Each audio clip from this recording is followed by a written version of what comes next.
Hello, 7th graders. I hope you are enjoying your day. We are going to start out or use today to review comparing fractions and decimals. As we prepare for our upcoming summative, it was this area that we thought we could use some additional practice in. So we're going to take a look and walk through each of these. As you watch the Edpuzzle, please answer the corresponding questions. So the first question we have to look at when we compare fractions and decimals is they have to be in the same form. I'm actually going to start with number 2 to begin with on here rather than start with negatives. We'll just work with the positives first. So if I start with number 2 here, do you remember how we change a fraction into a decimal? Well, to change a fraction into a decimal, you think of this fraction bar as being the division sign. So you're going to do 4 divided by 9 in your calculator. When you do 4 divided by 9 in your calculator, you're going to find that you get 0.4 repeating. On this side, we have 0.4. Now, initially, they may look the same.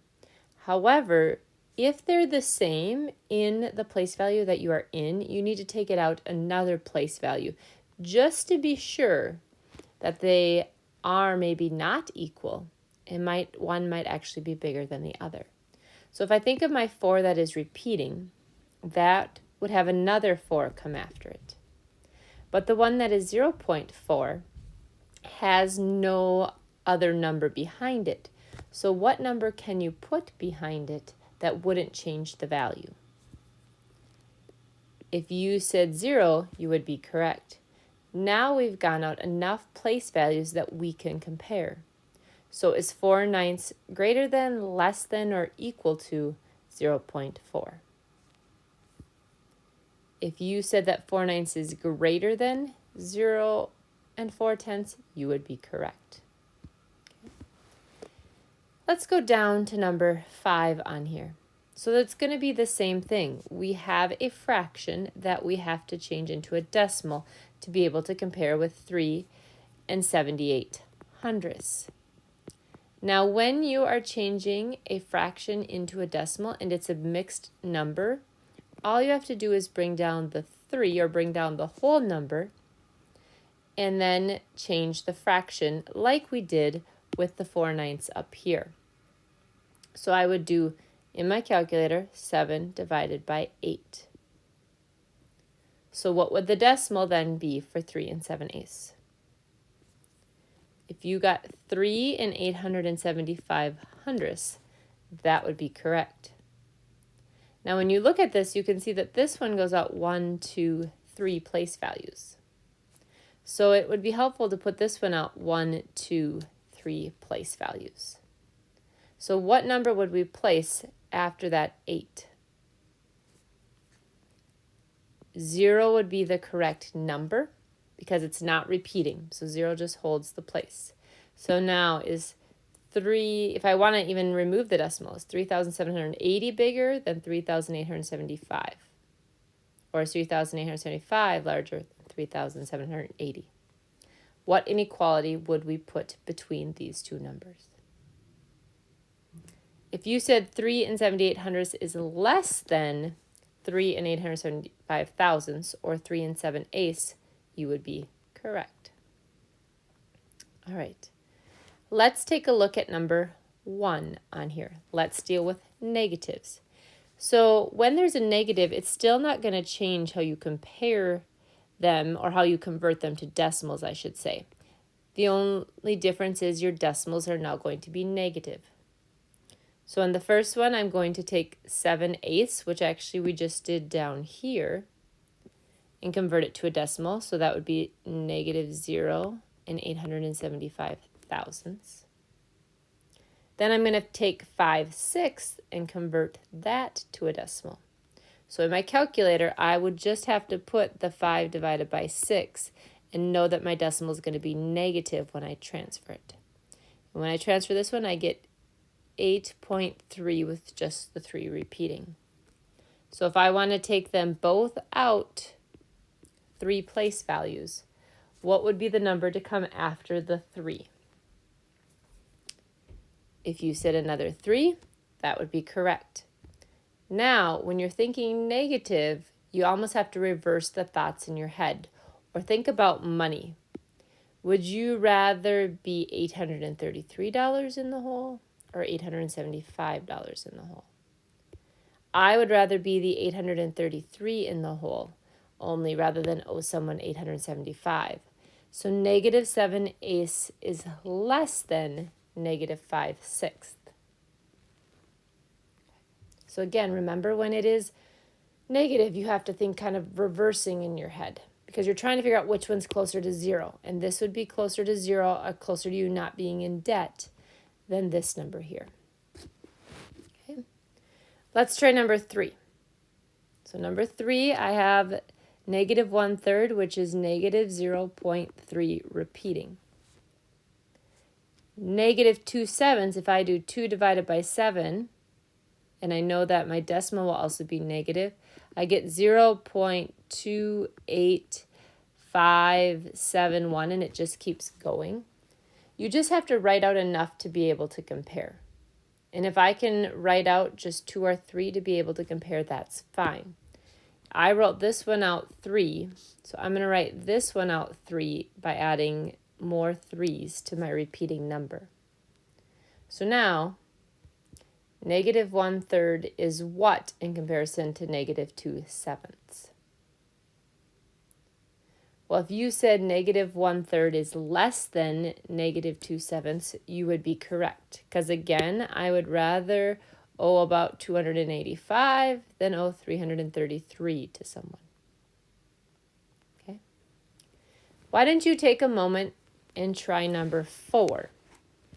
What sign would you put between them to make a true sentence?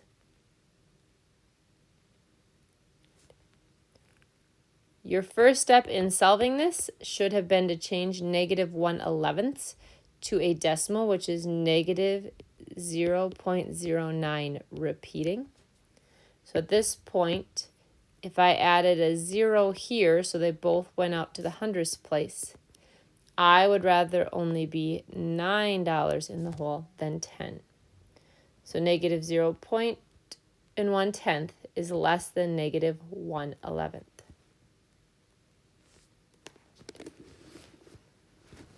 Moving on to number 6.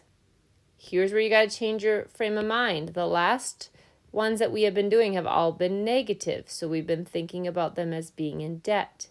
Now as you approach number 6, they are positive. So think in terms of money that you have. Which one of these would be the greater amount? Take a moment and decide what symbol you would put between them to make a true statement. While in doing that, you should have converted them both to decimals. So 6/7 is 0.85, and it keeps going. And 5/6 is 0.83 repeating. But this is enough to be able to look and see that 85/100 is greater than 83/100. I would rather have 6/7 than 5/6. 6/7 is greater than 5/6. Now, because again, remember the numbers were positive. So you have to be able to flip back and forth in your mind when comparing them and thinking about, am I dealing with positive numbers or negative numbers?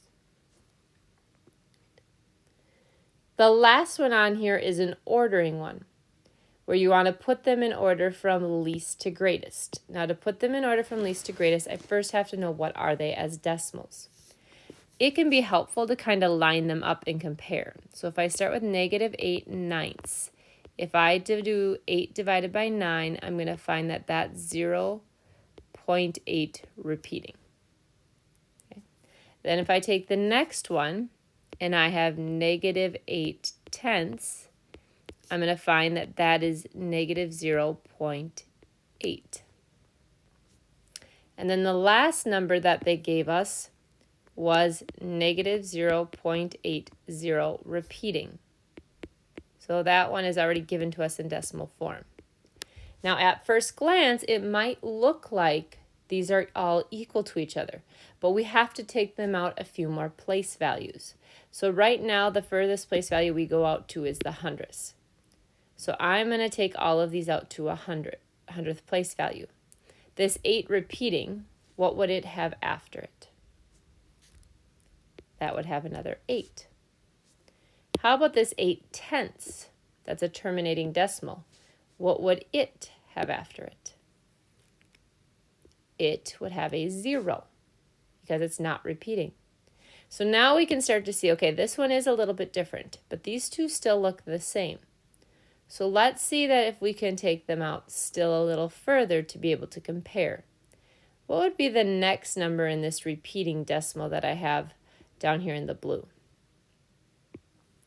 Well, since it's repeating, it'd be another 8, 0, right? So maybe let's take the rest of them out 2 more. This one we would continue to add zeros to it. And the negative 8/9 that was repeating, we're going to continue to add 8s to it.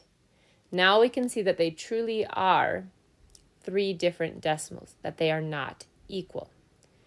Now I have to compare them and put them ordered to least and greatest. Are they negative or positive? They are negative, so I'm going to think in terms of being in the hole. Which one would have me being furthest in the hole or furthest in debt? If you said negative 8/9, you would be correct because this is almost like, if we ignore the decimal, $8,888 in debt. That's the most of these. When you are ordering them from least to greatest, you have to make sure that you write the original form. So I put negative 8/9. Which one would come next in order from least to greatest? If you said the negative 0.80 repeating, you would be correct because this is 8,080. And 8,080 is going to be further in the hole than just simply this 8,000, or if we think of it as 8/10. So then the greatest one would be negative 8/10. So that would be an order from least to greatest using those original numbers. One more question for you. If all these numbers right here that we just did were positive, how would that change our answer here? So instead of being negative, what if they were all positive? How would that change how we ordered it? All right. Hopefully this was a helpful review for more practice on comparing and ordering fractions and decimals. When you return to class, there's going to be a quizzes for you to practice this and help you prepare more for the upcoming summative. Have a great day.